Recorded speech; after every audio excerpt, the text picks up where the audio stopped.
guys, mainit na. Ilagay ko na ito. Kasi magluluto ako ng miswa. Ito ilalagay ko yung bola-bola. Instead na sardinas. Instead sardinas, miswa ang ilalagay ko. Bola-bola.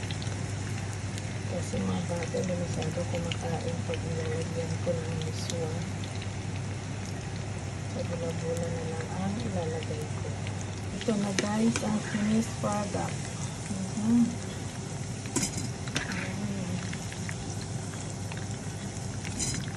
Yan na guys, kumulo na siya.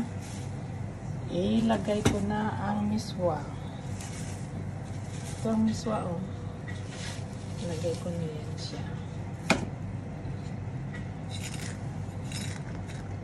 Hintayin na natin na ano yung miswa. Lumambot.